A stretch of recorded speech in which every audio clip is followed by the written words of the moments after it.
Boa noite a todos. Saúdo aos amados irmãos com a paz do nosso Senhor Jesus Cristo. Amém. Graças a Deus, motivo de alegria, estamos mais uma vez na casa do nosso Deus para cultuá-lo em espírito e em verdade. Estamos aqui porque o Senhor nos amou primeiro, porque o Senhor nos deu a sua vida por nós, deu o seu único Filho por nós para nos dar a salvação eterna. Estamos aqui honrando a esse Deus maravilhoso, esse Deus que nos deu a salvação. Amém? Amém. Amados, peço que todos possam ficar de pé, por favor. Vamos fazer uma oração inicial. Nós iremos cantar daqui a pouco um cântico também após a oração. Vamos levar nosso pensamento aos céus, ao trono da graça, e buscarmos do Senhor a sua ajuda para venha estar abençoando este culto de doutrina e oração. Oremos. Santíssimo Deus, nosso Pai Celestial, em nome do nosso Senhor Jesus Cristo, ó Deus dos céus e da terra, nós queremos te agradecer, ó Pai, por mais um dia maravilhoso que o Senhor tem nos concedido, Senhor. Obrigado também, Senhor Deus, por ter nos trazido em Tua casa nesta noite, para lhe cultuar, Senhor Deus, para o exaltar, Senhor Deus, em espírito e em verdade, em Tua casa, Senhor. Quero te agradecer pela vida de cada irmão que pôde chegar aqui na Tua casa nesta noite, com esse mesmo propósito, Senhor Deus, de te adorar em espírito e em verdade, Senhor. Abençoa os que estão chegando também para cá, Senhor Deus, que estão vindo para cá, para a Tua casa, Senhor. Guarda-os, Senhor, de todo mal também, Senhor, durante todo o trajeto, até chegar na Tua casa, Senhor. Abençoa, Deus, aos que não puderam vir também, Senhor Deus, por algum motivo, aos que estão doentes, eu te peço, Senhor Deus, eu venho estar curando, devolvendo, Senhor Deus, a saúde dos irmãos, para que eles possam estar aqui conosco também, presentes nos próximos cultos, Senhor Deus, de doutrina e oração, junto para conosco. Em nome de Jesus, pedimos a direção do Teu Santo Espírito para o Teu trabalho, culto de doutrina e oração nesta noite.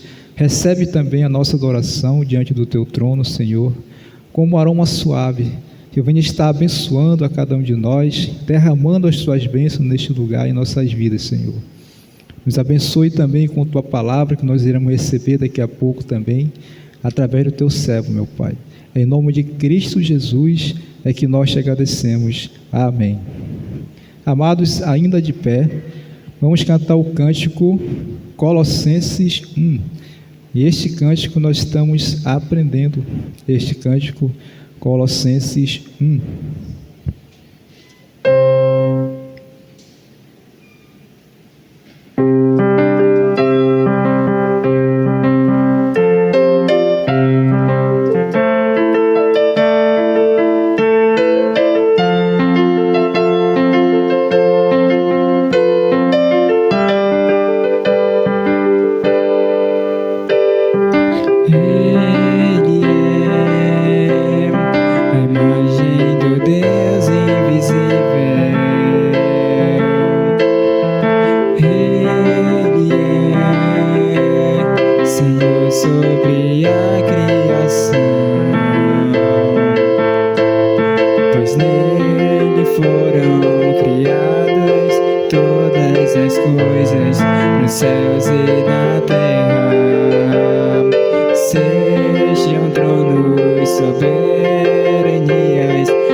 esplendor da glória do Pai.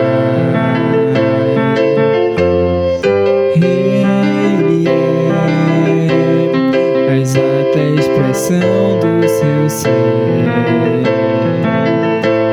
pois nele foram criadas todas as coisas nos céus e na terra, sejam tronos, soberanias, poderes ou autoridades.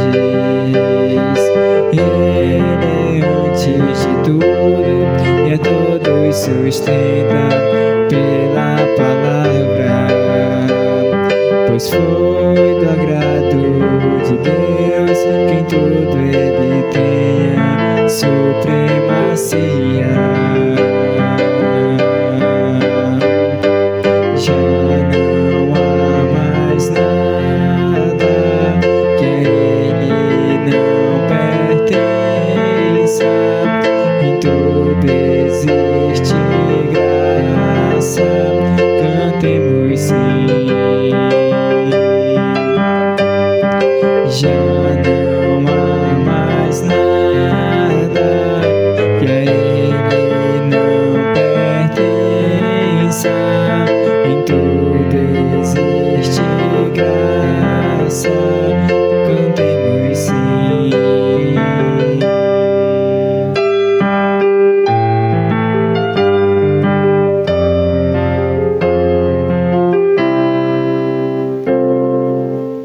Amém, Jesus. Irmãos, agora a gente vai cantar o cântico A Ele a Glória. Esse aqui a gente todos já conhece, né? A gente vai cantar, louvar a Deus com esse cântico A Ele a Glória.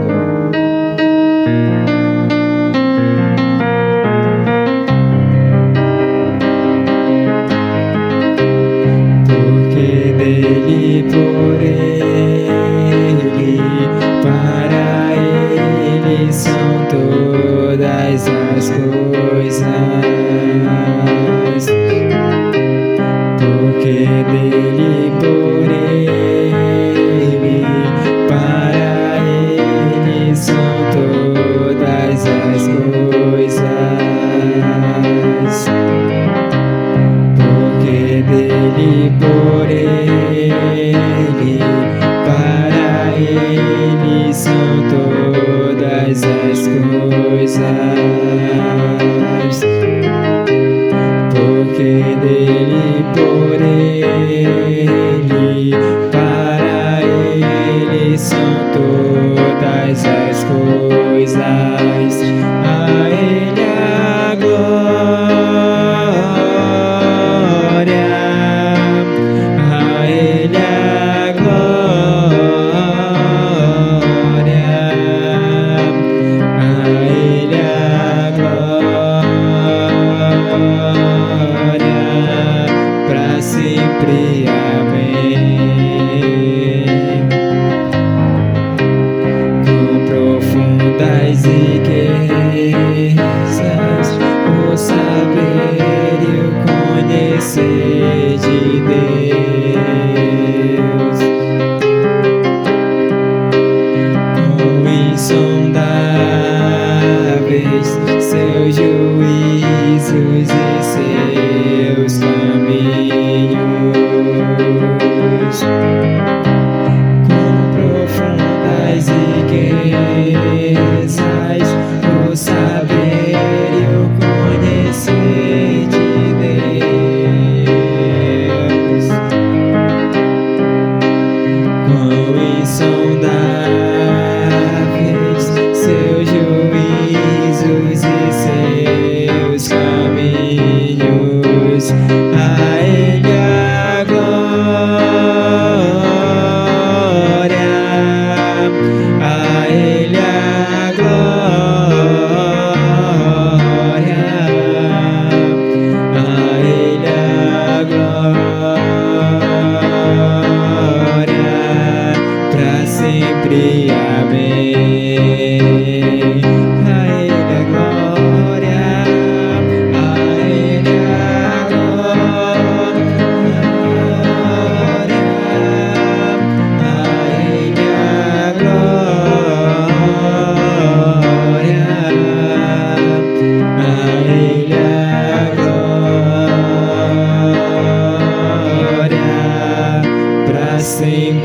e amém.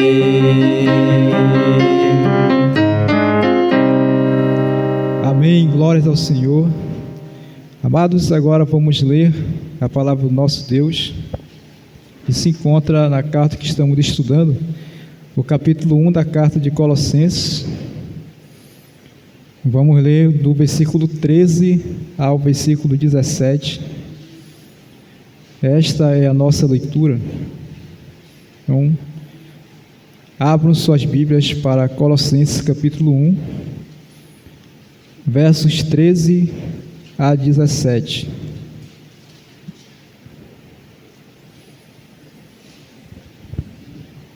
Eu vou ler os versículos ímpares, e a igreja vai ler os pares,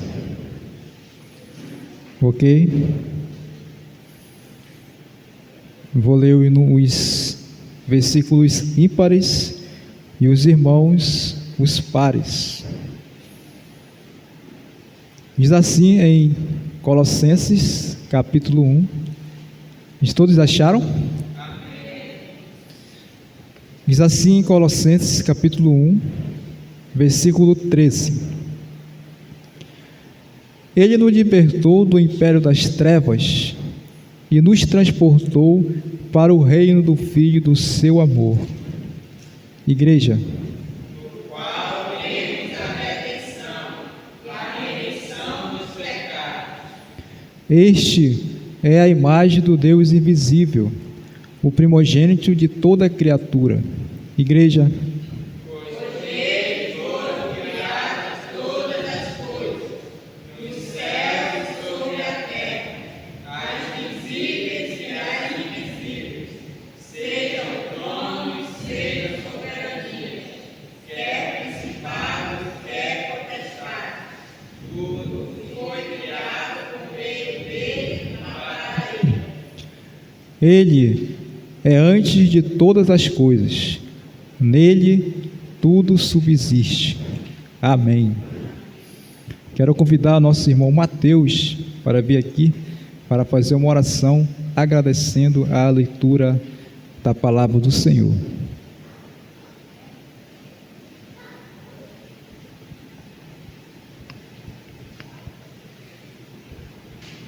Oi. Oremos. Senhor, meu Deus e meu Pai, primeiramente quero lhe agradecer, Senhor, por mais esse dia que o Senhor nos concede. Obrigado por estarmos aqui na Tua casa, reunidos em Teu nome, para louvar e agradecer a Ti, Senhor. E agora, Senhor, eu quero lhe agradecer pela palavra que foi lida, que ela venha dar de encontro aos nossos corações, que cada dia mais nós possamos aprender mais dela, Senhor. Que cada dia nós possamos crescer na graça e no conhecimento da Tua palavra. É o que eu lhe peço, tudo isso agradeço em nome do Senhor Jesus. Amém. Obrigado, irmão Mateus. Podemos assentar, amada igreja. Obrigado aí pela colaboração de todos. Agora nós iremos ofertar ao nosso Deus. Peço, os irmãos já podem trazer suas ofertas aqui no gasosilapso, né? Vamos cantar o cântico Perto Quero Estar. Assim que estivermos cantando, os irmãos já podem trazer sua oferta.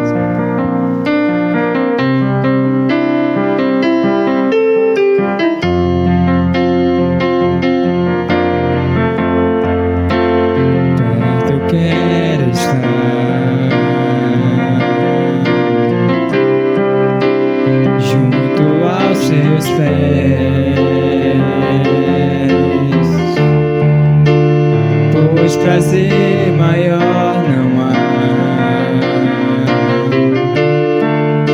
que me render e te adorar. Tudo que há em mim quero te ofertar.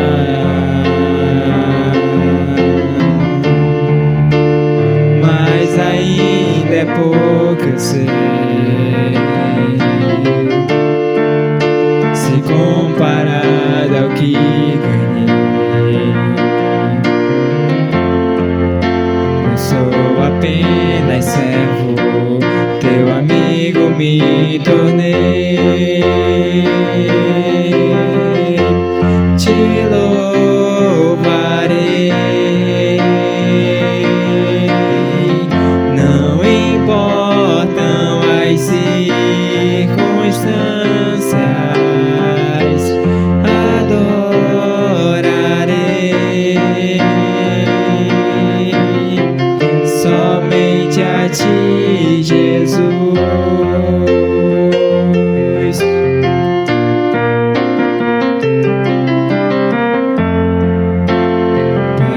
quer estar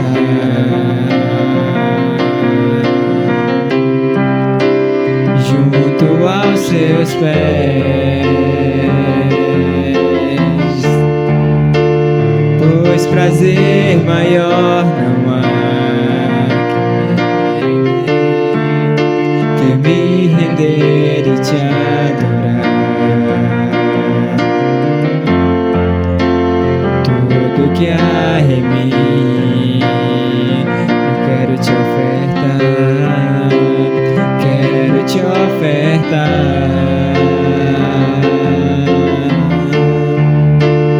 Mas ainda é pouco, eu sei,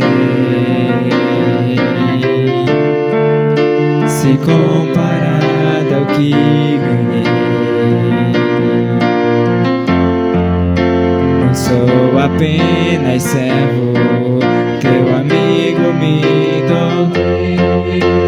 Eu te louvarei, te louvarei.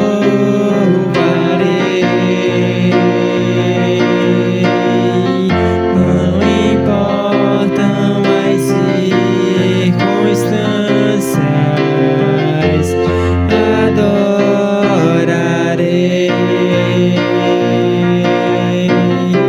Somente a ti, Jesus.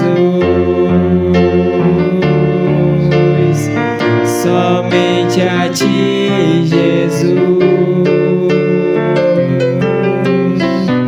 Somente a ti, Jesus.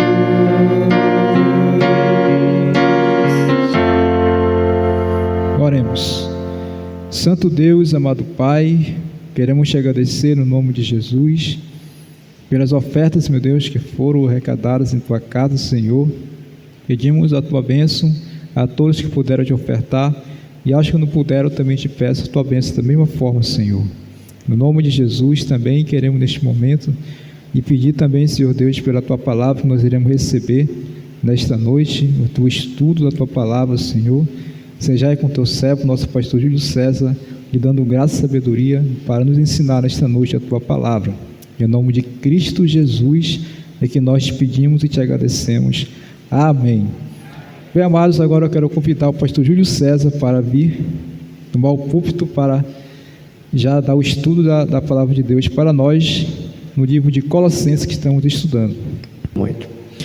Ok, irmãos, mais uma vez, graças a Deus, estamos reunidos no nome de Jesus, como igreja do Senhor, para esse culto de doutrina e oração.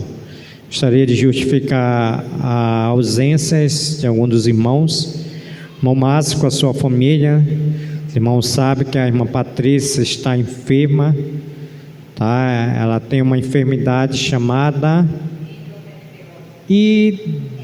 endometriose, tá? Então ela tem sentido várias dores e agora ela mandou uma mensagem que voltou ao pronto-socorro para tomar medicamento.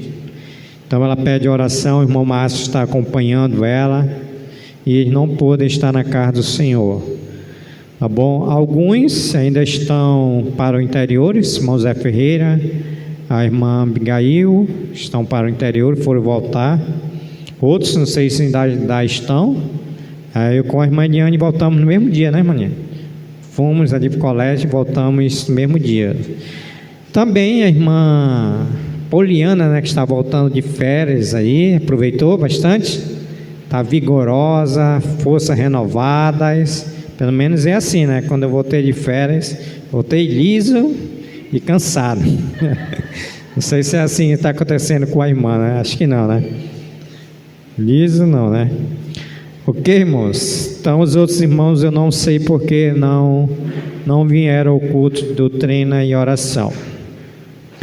Vamos abrir nossas Bíblias aí, irmãos, para Colossenses, capítulo de número 1. Nós vamos ler do versículo... Deixa eu ver o versículo que nós iremos ler, do versículo 18 ao 23, que vai corresponder com o tema que nós iremos iniciar hoje à noite, que é as excelências da pessoa e da obra de Cristo.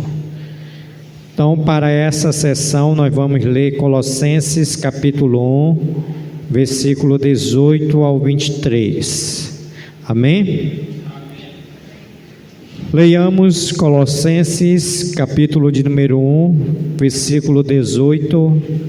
Paulo diz assim: Ele é a cabeça do corpo da igreja, ele é o princípio, o primogênito de entre os mortos, para em todas as coisas ter a primazia, porque aprove a Deus que nele resistisse toda a plenitude, e que, havendo feito a paz pelo seu sangue da sua cruz, por meio dele reconciliasse consigo mesmo todas as coisas, quer sobre a terra, quer nos céus, e a vós outros também, que outrora erais estranhos, e inimigo no entendimento pelas vossas obras malignas.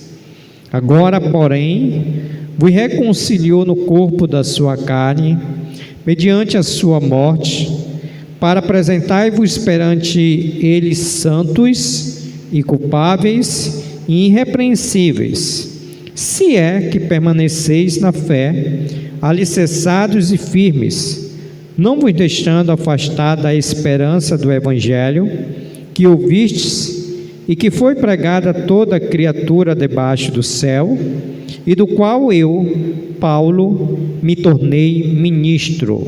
Até aqui a nossa leitura. Vamos orar, pedindo a iluminação do Santo Espírito de Deus. Santíssimo Deus, nosso eterno Pai, nós queremos agradecer ao Senhor por mais essa noite, nesse culto de doutrina em oração, onde os nossos objetivos essa noite, Senhor, é louvar o Teu nome, adorar o Senhor na beleza da Tua santidade, termos comunhão com a Tua igreja e sermos edificados pela Tua palavra. Pedimos o auxílio do Teu Santo Espírito, que nos conceda sabedoria celestial, para que possamos entender a Tua santa palavra de forma clara, de forma objetiva, e assim, Senhor, sermos edificados, transformados, e saímos daqui essa noite praticante da Tua palavra. Obrigado pela vida de cada um dos meus irmãos que aqui estão essa noite. Nós oramos por aqueles que não puderam estar entre nós, por motivo de enfermidade, onde nós queremos lembrar da nossa irmã Patrícia, sua família, irmão Márcio, onde nós pedimos, Senhor, que o Senhor esteja restaurando a saúde da Tua serva, que o Senhor esteja ajudando ela nesse processo de cirurgia que ela precisa fazer, que o Senhor aproxime esse dia, Senhor, para que assim ela faça essa cirurgia e possa ficar bem. Abençoe também o irmão Márcio, que tem ajudado a sua esposa, levado essa carga. Dê a Tua graça e a Tua misericórdia, Senhor. Oramos pelos nossos irmãos que ainda estão nos interiores, que estão retornando a Manaus, que o Senhor abençoe dando uma boa viagem. Oramos por aqueles que porventura decidiu voluntariamente não vir à Tua casa essa noite. Nós clamamos, rogamos pelo Teu Santo Espírito, porque só Ele tem o poder de convencê-los da necessidade que temos de cultuar o Senhor como igreja do Senhor em só corpo, uma só alma e um só Espírito. Pedimos, Senhor, que o Senhor nos ajude por graça e por misericórdia. Essa é a nossa oração, que nós oramos no nome de Jesus. Amém, Senhor. Ok, irmãos, vamos dar início, começando com a recapitulação. Está sendo comum nós recapitularmos aquilo que nós aprendemos no culto anterior. E no culto anterior nós estávamos no tema A Magnífica Obra de Cristo, que foi do versículo de número 13 ao versículo de número 17. E dentro desse tema, a magnífica obra de Cristo, nós examinamos 2 pontos culminantes da fé cristã. Primeiro foi a preeminência de Cristo na obra da redenção, que foi do versículo 13 ao versículo 14. Quarta-feira passada nós meditamos na preeminência de Cristo na obra da criação, que foi do versículo 15 ao versículo de número 17. Na oportunidade nós aprendemos 5 verdades importantíssimas sobre a preeminência de Cristo na obra da criação. Primeiro, Jesus é a exegese de Deus, a expressão visível do Deus invisível, qual está no versículo de número 15, que Paulo vai dizer: este é a imagem do Deus invisível. Nós também aprendemos que Jesus tem a mais alta honra na criação, está no versículo 15, parte B, qual ele vai dizer: o primogênito de toda a criação. E também aprendemos que Jesus Cristo, ele é o autor da criação. Versículo 16, ele vai dizer: pois nele foram criadas todas as coisas, nos céus e sobre a terra, as visíveis e as invisíveis, sejam tronos, sejam soberanias, quer principados, quer potestades, tudo foi criado por meio dele e para ele. E dentro desse ponto, dessa verdade, que Jesus seria o autor da criação, nós destacamos também 3 verdades. Primeiro, Jesus Cristo é a fonte da criação. Segundo, Jesus Cristo é o agente da criação. E Jesus Cristo, ele é o alvo da criação. E por último, nós aprendemos que Jesus Cristo preexiste a criação e é independente da criação e maior do que toda a criação. O versículo 17 diz: ele é antes de todas as coisas, nele tudo subsiste. Agora nós vamos iniciar um novo tema: as excelências da pessoa e da obra de Cristo. Vai do versículo 18 ao versículo de número 23. Então eu coloquei os slides para os irmãos acompanharem a introdução desse tema, que diz assim: nenhuma doutrina foi mais atacada ao longo dos séculos do que a doutrina de Cristo. Nenhuma doutrina foi mais atacada ao longo do século do que a doutrina de Cristo. Os primeiros concílios gerais da igreja Nicéia, Constantinopla e Calcedônia trataram quase exclusivamente da doutrina de Cristo, chamada Cristologia. Ainda hoje, no tempo que nós estamos vivendo, muitos se levantam com infâmia para atacar o eterno Filho de Deus, tentando despojá-lo de sua divindade, o qual os gnósticos de Colossenses estavam atacando, como os irmãos já sabem. Diziam que Cristo não era divino, e também da sua perfeita humanidade. Eles também diziam que Cristo não era humano. Portanto, Colossenses é o grande tratado cristológico do Novo Testamento. Daí a importância, a relevância desta carta. Então, no capítulo 1 desta epístola, o apóstolo Paulo vai nos apresentar 4 relações básicas de Jesus. Primeiro, sua relação com a divindade. Ele é a imagem do Deus invisível, em quem habita toda a plenitude da divindade. Ele é a segunda pessoa da Trindade, aquele que se esvaziou, deixou a glória e desceu até-nos para nos salvar. Segundo, sua relação com a criação. Ele é o Criador, o sustentador de todas as coisas criadas, quer visíveis, quer invisíveis. Ele é a fonte, ele é o agente e o propósito da criação. Terceiro, sua relação com a salvação. Ele é o Redentor, o agente da reconciliação.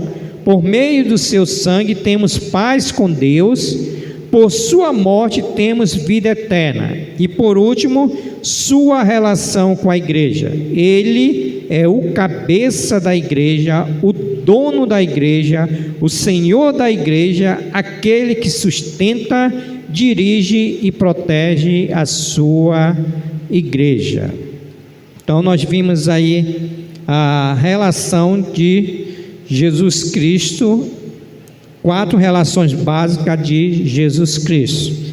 Agora, irmão, nós iremos passar para o subtema, que é a relação de Jesus com a igreja, que está no versículo de número 18 e versículo 19. Diante disso, eu gostaria de destacar alguns princípios importantes sobre a relação de Cristo com a igreja. Princípios importantes sobre a relação de Cristo com a igreja. Eu peço até que você possa ficar olhando aqui para a Data Show, tá bom? Que eu procurei colocar no Data Show para trazer melhor claridade para nós entendermos a palavra do Senhor. Então, em primeiro, Cristo é o cabeça da igreja. Olhe para a sua Bíblia no versículo 18, ele diz assim: Ele é a cabeça do corpo da igreja. William Drake diz que nas primeiras cartas de Paulo, ele não escreveu acerca de Cristo como cabeça da igreja, mas da igreja como corpo de Cristo.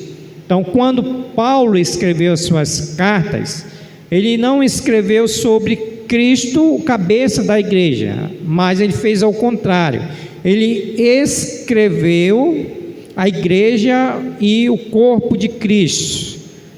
Então, ele não escreveu acerca de Cristo como a cabeça da igreja, mas da igreja como o corpo de Cristo. Esse contexto está lá em 1 Coríntios capítulo 12, a partir do versículo 12 ao 31.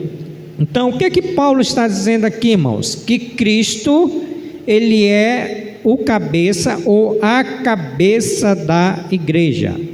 Seu propósito nas cartas passadas que Paulo escreveu foi único, que o corpo de Cristo tem muitos membros, mas aqui nessa carta de Colossenses, seu objetivo é mostrar que Cristo ele governa toda a igreja. Aqui em Colossenses nós vamos ver a preeminência de Cristo, assim como no corpo, assim como o corpo não tem vida sem a cabeça. Uma igreja não existe à parte se Cristo não é a cabeça. Essa igreja ela está morta.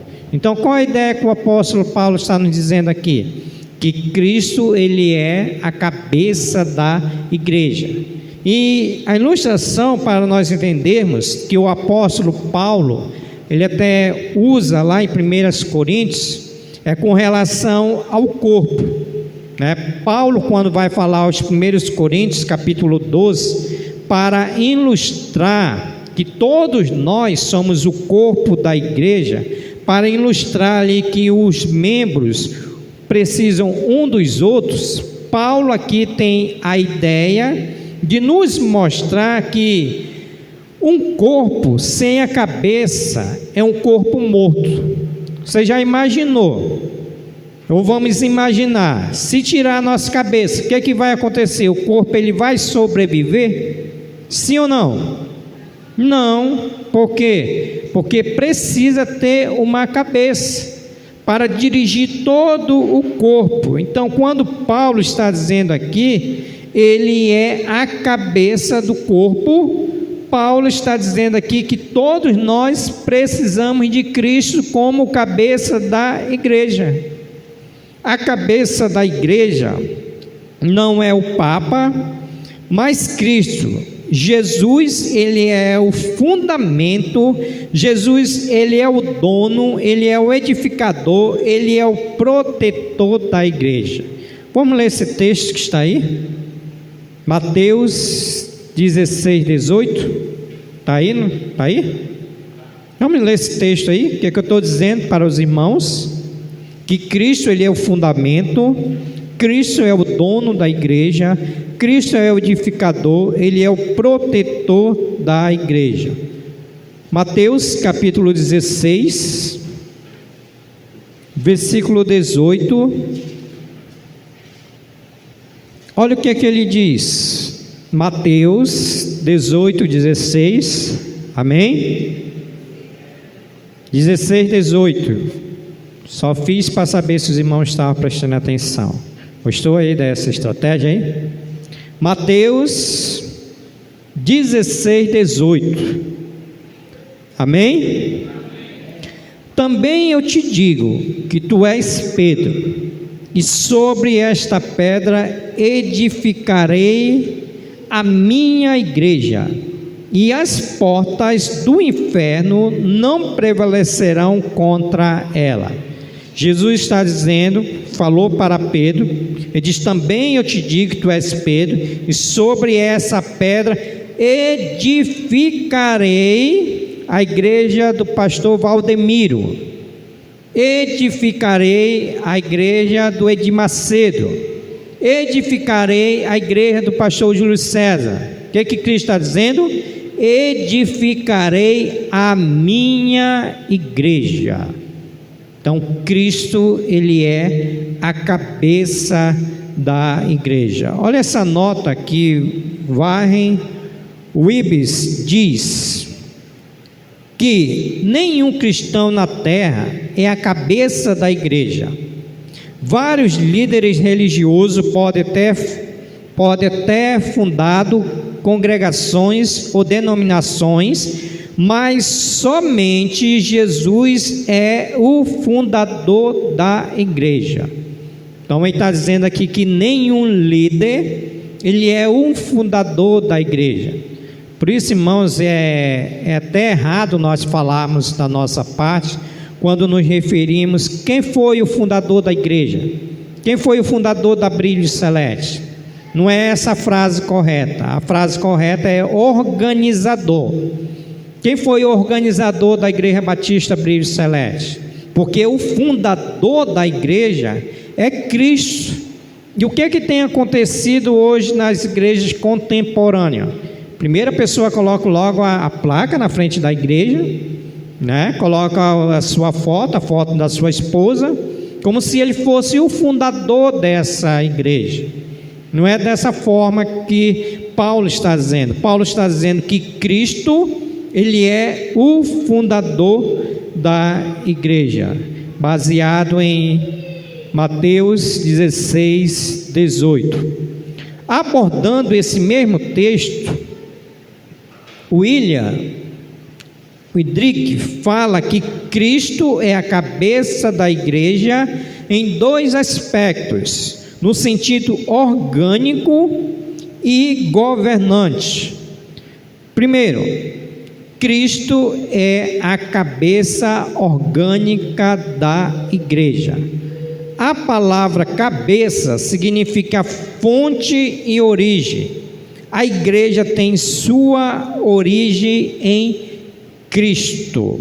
Então, Cristo, ele é a cabeça orgânica da igreja. Essa palavra orgânica, quando Paulo está dizendo que Cristo é a cabeça orgânica da igreja, é que Cristo, ele é o cabeça em todas as igrejas.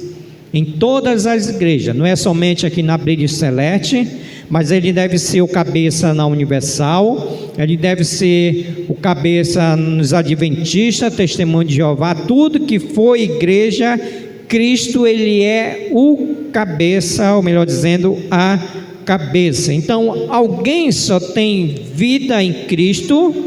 Por quê? Porque todos nós estávamos mortos nos nossos delitos e pecados, mas Cristo, sendo o cabeça da igreja, por meio do Evangelho, Ele trouxe salvação para cada um de nós. Então, irmãos, Cristo, Ele é a cabeça orgânica da igreja. A igreja não tem vida sem Cristo. Nós fomos escolhidos, redimidos por Cristo, estamos escondidos com Cristo, seguros na mão de Cristo, assentados com Ele nas regiões celestes, morremos com Ele, ressuscitamos com Ele e viveremos eternamente com Ele, porque Cristo é a cabeça da igreja. Paulo está dizendo. Os irmãos estão comigo? Estão entendendo? Amém? Segundo, Cristo é a cabeça governante da igreja. Primeiro, Ele é a cabeça orgânica da igreja. Em todas as igrejas, Cristo, Ele é a cabeça. E agora, Cristo é a cabeça governante da igreja. A palavra cabeça significa também aquele que governa, controla e dirige. Qual é a ideia aqui? Vamos olhar para o nosso corpo, né? Significa também que governa. É a minha cabeça, através dos meus pensamentos, que governa todo o meu corpo, que controla todo o meu corpo e dirige o meu corpo. Trazendo essa ideia para que Paulo está dizendo que Cristo é aquele que é a cabeça e governa toda a igreja. Cristo é aquele que governa toda a igreja. Por quê, irmãos? Porque aqui esses irmãos de Colossenses estavam sendo atacados pelas heresias e eles estavam pregando que Cristo não governava a igreja pelas suas heresias, mas Paulo está dizendo que Cristo é Ele que governa a cabeça. Só Cristo tem autoridade e poder para controlar e comandar a igreja. O corpo, ele age, mas é a cabeça que comanda todo o corpo. Seja, se não for por meio da cabeça, nosso corpo ele não vai funcionar. Assim é Cristo, Ele que governa toda a igreja. É a cabeça que planeja o corpo, dirige o corpo, guia o corpo, inspira o corpo e ergue o corpo. Ou seja, toda a cabeça tem um fator principal de governar todo o nosso corpo. Assim também Cristo é o governador da igreja. Não está aí no slide, mas eu fiz uma pesquisa que diz assim, um terço do nosso corpo, todos os movimentos e ações do corpo procede da cabeça. Um terço de todos os movimentos do nosso corpo procede da cabeça. Se o corpo não segue a orientação que emana da cabeça, entra em colapso e age por sua própria destruição. O que é que ele está dizendo? É que um terço de todos os nossos movimentos do nosso corpo é dirigido pela cabeça. Se isso não acontecesse, o que iria acontecer? O nosso corpo iria entrar em colapso e iria servir para a nossa própria destruição. Trazendo essa ideia para que Paulo está dizendo que Cristo ele governa a igreja. Quando Cristo ele não governa a igreja ela caminha para um colapso e para a sua própria destruição. Irmãos, não é isso que nós estamos vivendo hoje, nos dias de hoje? Cristo e algumas igrejas, Cristo ele não governa mais a igreja. Cristo ele não tem mais a supremacia dentro de uma igreja. Muitas das vezes, em algumas igrejas, Cristo ele está do lado de fora da igreja. Ele não comanda mais a igreja. E Paulo está dizendo aqui que Cristo é a cabeça governante da igreja. Então, primeiro, Cristo é a cabeça da igreja. Amém? Segundo princípio importante sobre a relação de Cristo com a igreja é: Cristo é a fonte da igreja. Cristo é a fonte da igreja. Olha o versículo de número 18, parte B. Acompanhe aí na sua Bíblia, que diz assim: Ele é o princípio. Paulo está dizendo que Cristo é o princípio. Paulo está dizendo que Cristo é a fonte da igreja. Olha o que é que o slide diz aí. A palavra grega, arque, que significa começo, princípio, origem, refere-se à prioridade temporal e ao poder originador, revelando que Cristo é a fonte da igreja. A igreja tem sua origem nele. Então, da onde que saiu a igreja? Da onde que foi essa fonte? Foi de Jesus Cristo. Eu tenho um provérbio aqui católico. Olha o que ele diz, o provérbio católico. O catolicismo romano diz: ubi pretus, ibi ecclesias, onde está Pedro, aí está a igreja. Não é assim que nós temos hoje, que o Papa, ele é o pai da igreja? O catolicismo, ele prega isso.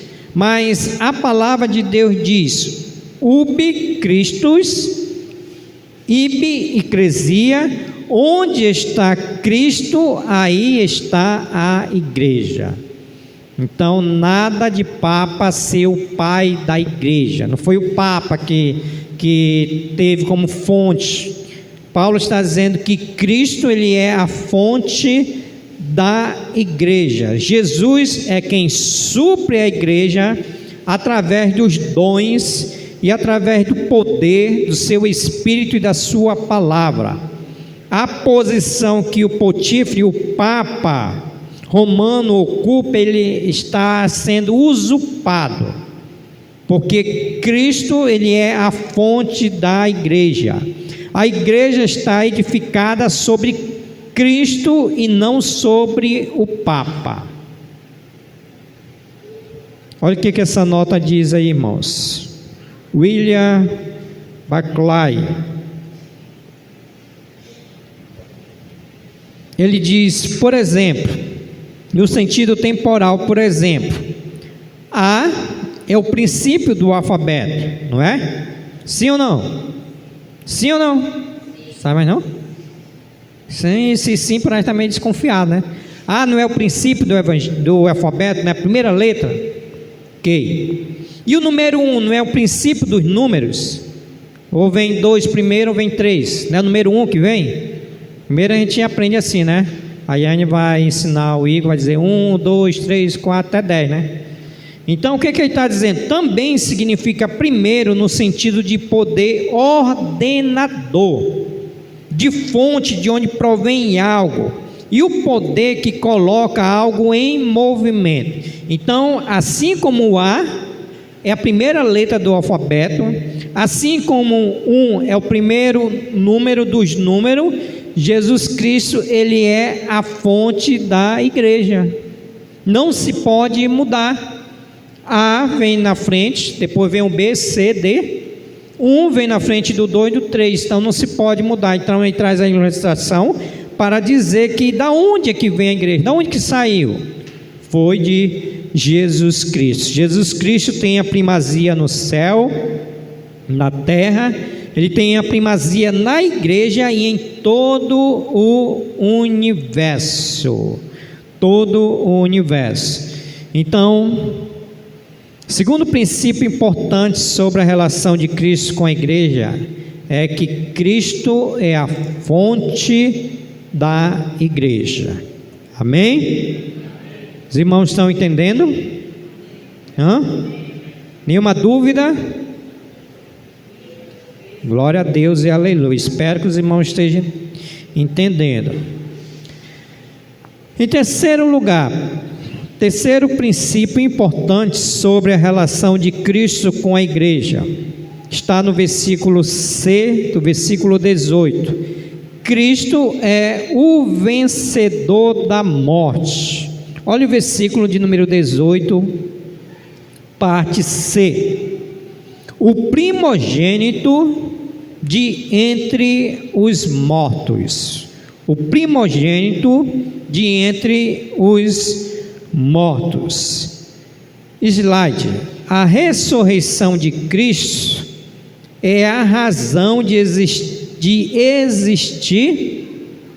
A ressurreição de Cristo é a razão de existir a igreja.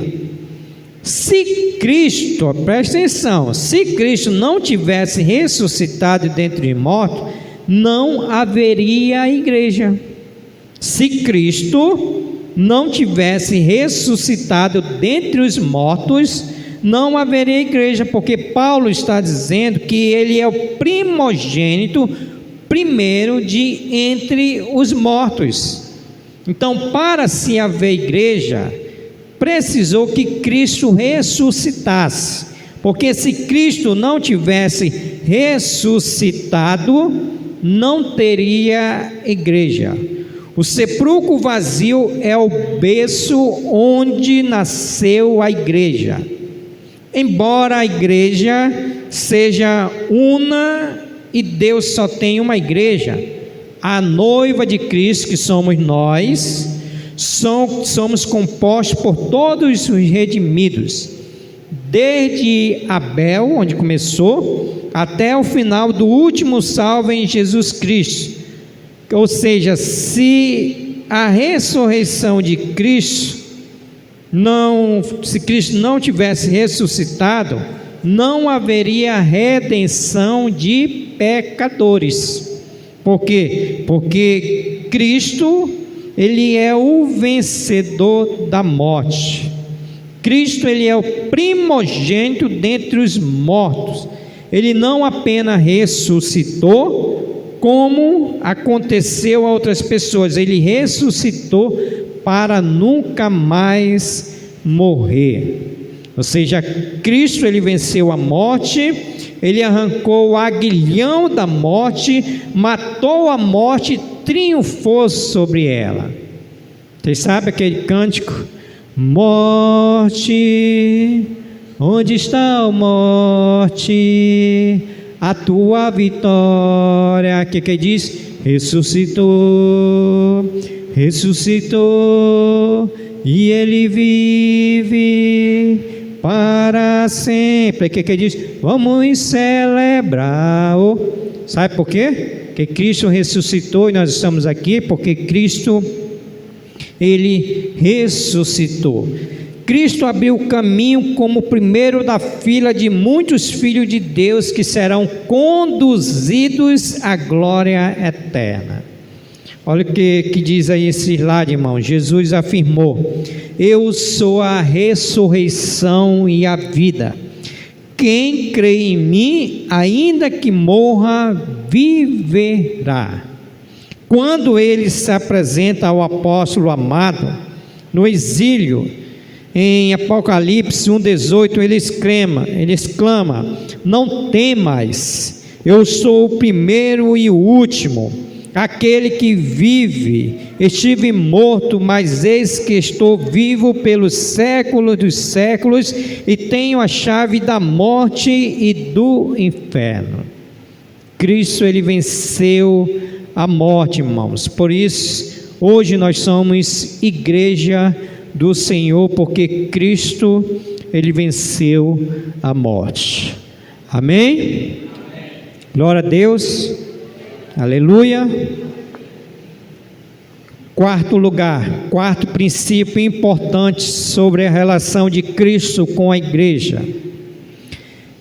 Cristo é aquele que tem total preeminência em todo o universo. Versículo 18, parte D, diz assim: para em todas as coisas ter a primazia. Então, Cristo ele tem total preeminência em todo o universo. Toda primazia está em Cristo. William Barclay, na sua nota, ele diz assim, que a ressurreição de Cristo lhe deu o título de Senhor Supremo. Pela ressurreição, Cristo venceu todo o inimigo e todo poder adverso, e não há nada na vida ou na morte que possa sujeitá-los ou contê-lo. Cristo ele tem a total preeminência em todas as coisas. Irmãos, eu coloquei esses versículos aqui, ó. Tive um trabalho, mas coloquei os versículos. Primeiro, Filipenses 2, 9 e 10. Pela ressurreição o Pai exaltou Jesus, e Paulo vai dizer, pelo que também Deus o exaltou sobremaneira, Ele deu o nome que está acima de todo nome, para que ao nome de Jesus se dobre todo o joelho, nos céus, na terra e debaixo da terra. Por causa de quê? Preeminência de Cristo em todo o universo. Pode passar? Apocalipse 5:5, em todo o universo, somente Cristo foi achado digno de abrir o livro e de desatar-lhe os selos. Olha o que aqui diz Apocalipse 5:5. Todavia, um dos anciãos me disse: não chores, eis que o leão da tribo de Judá, a raiz de Davi, venceu para abrir o livro e os seus 7 selos. Tudo porque total preeminência em todo o universo.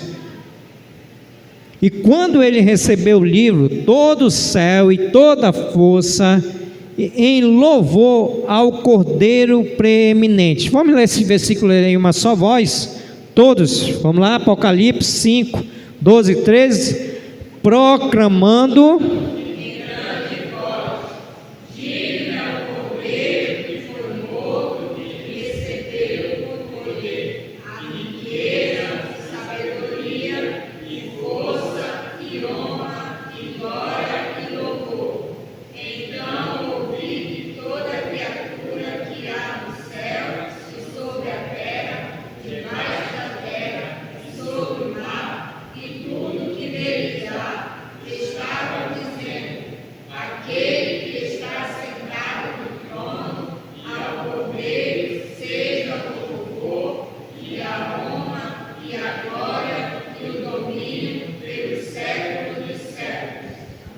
Amém. Cristo é aquele que tem a total preeminência em todo o universo. Passando, bem uns 10 versículos que eu coloquei.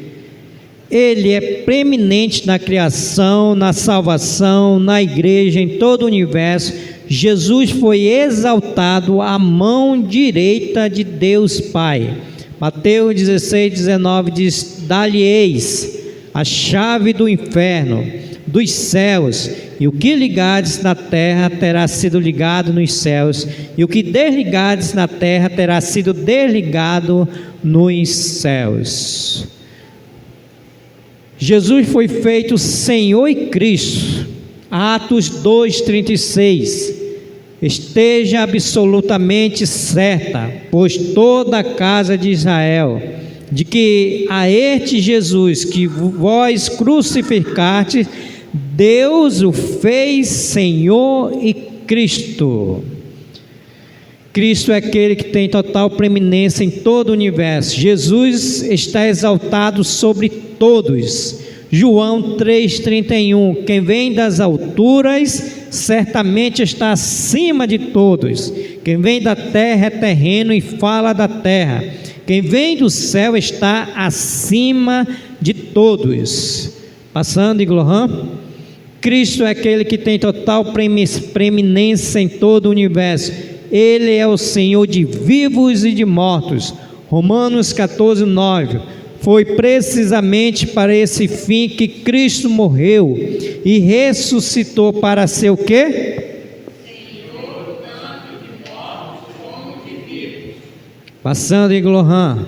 Cristo é aquele que tem total preeminência em todo o universo. Jesus tem maior glória do que os maiores homens. Hebreus 3:3. Jesus, todavia, tem sido considerado digno tanto maior glória do que Moisés, quanto maior honra do que a casa tem aquele que a estabeleceu. Cristo é aquele que tem total preeminência em todo o mundo. Seu nome é mais glorioso do que o dos anjos.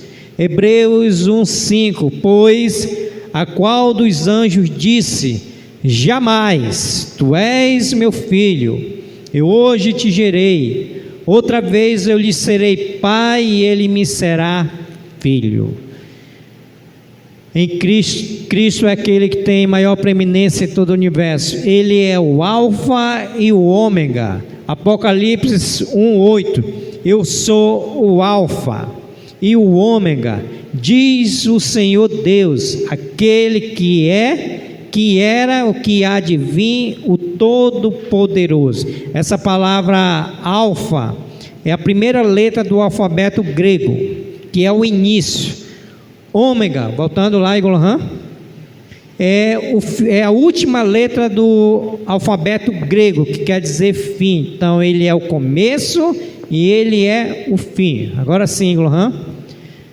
Cristo é aquele que tem total preeminência em todo o universo. Jesus tem todas as coisas debaixo dos seus pés.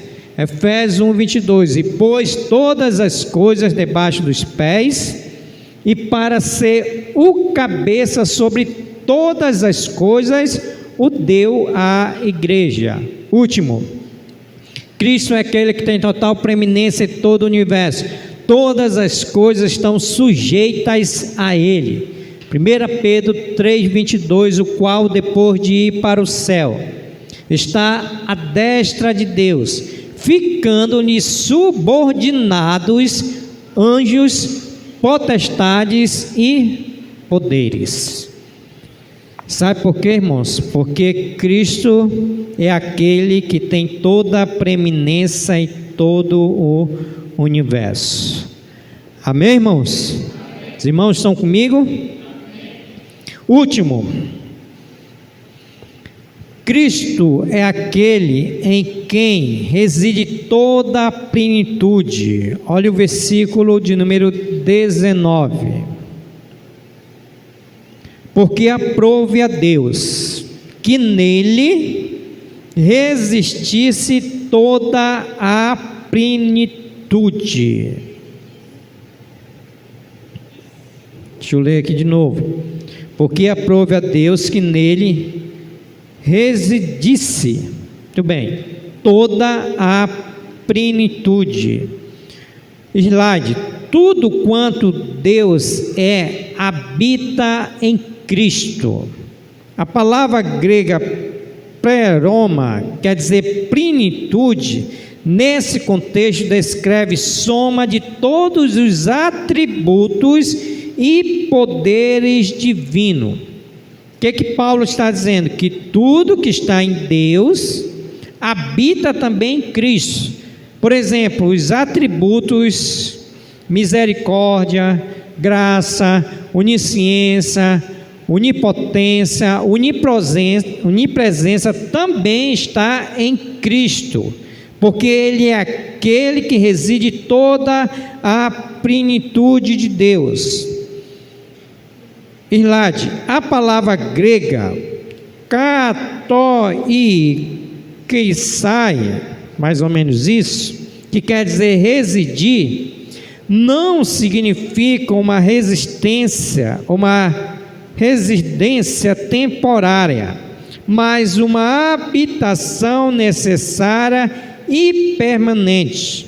Está em casa permanentemente.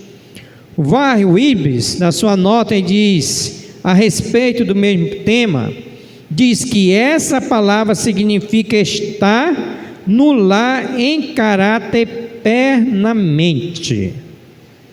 Então, o que Paulo está dizendo? Que tudo que habita, tudo que está em Deus, reside também, Cristo é aquele que reside toda a plenitude. E quando Paulo está dizendo no versículo 19, porque aprove a Deus que nele resistisse toda a plenitude, ou seja, Cristo é aquele que reside todas as coisas para todo o sempre. Como diz essa palavra que nós lemos aqui, grega, redizir. Por exemplo, qual é a ideia aqui? Hoje eu moro aqui na igreja, mas vai ter um tempo que eu não vou mais morar na igreja, né? Então essa ilustração não cabe para que hoje eu moro aqui na igreja, mas depois não vou mais morar. Quando Paulo está dizendo que Cristo é aquele que reside toda a plenitude, Paulo está dizendo que essa habitação é plenamente para sempre. Não é somente para 2024, 2025, 2026 e assim sucessivamente, mas Cristo é aquele que reside toda a plenitude de Deus. Toda a plenitude de Deus. Nota, ou slide, o evangelista João registra: pois todos temos recebido da sua plenitude e graça sobre graça. João 1,16. O apóstolo Paulo afirma aqui mesmo em Colossenses 2,9: porquanto nele habita corporalmente toda a plenitude da divindade. Então, irmão, Cristo é aquele que reside toda a plenitude. Você sabe o que é plenitude, né? Eu já ilustrei isso aqui. Plenitude é completo, é algo que está completo, é algo que está cheio. Então, toda essa plenitude reside em Cristo.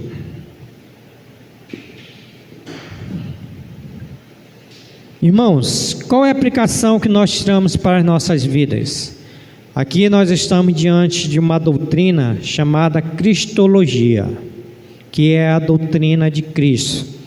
E como nós lemos lá no início, essa doutrina é a doutrina que tem sido mais atacada pelos falsos mestres, por aqueles que não compreendem que Cristo ele é divino, por aqueles que não compreendem que Cristo ele foi humano e atacam essa doutrina.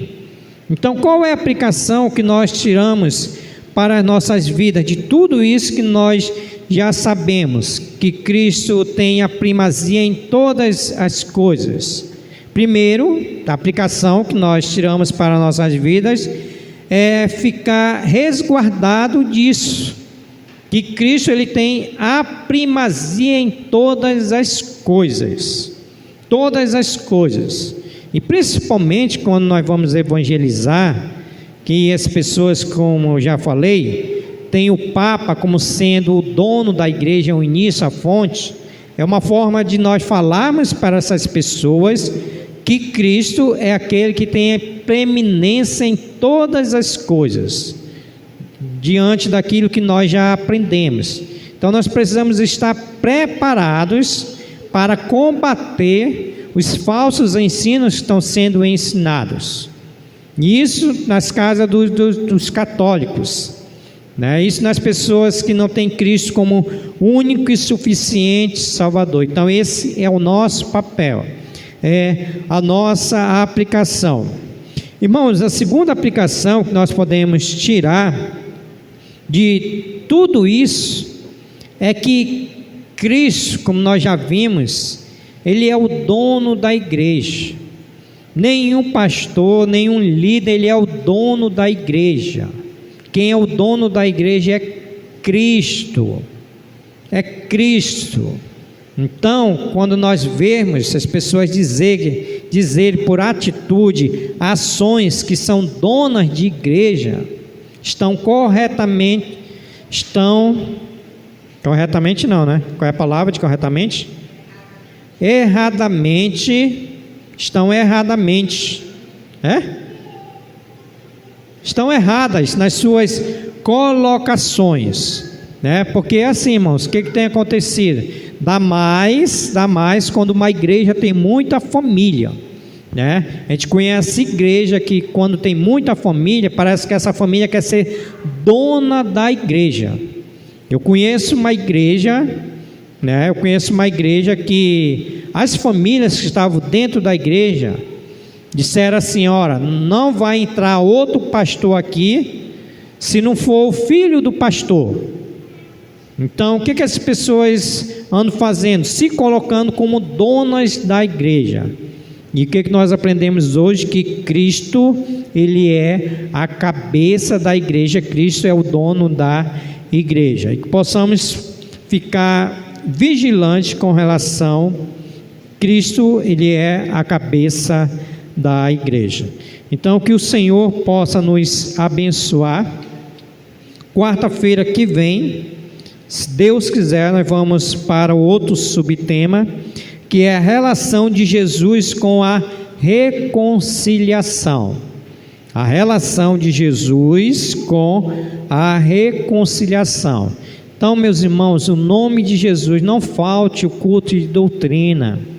Coloque o culto de doutrina como prioridade na sua vida, porque é uma forma que nós temos pela palavra de Deus de doutrinar a igreja do Senhor. Então não falte culto de doutrina, não negocie. Aniversário do papai, depois do culto de doutrina eu vou. Aniversário da mãe, depois do culto de doutrina, aonde qualquer situação que for, vá depois do culto de doutrina. Dê valor ao culto de doutrina. Amém?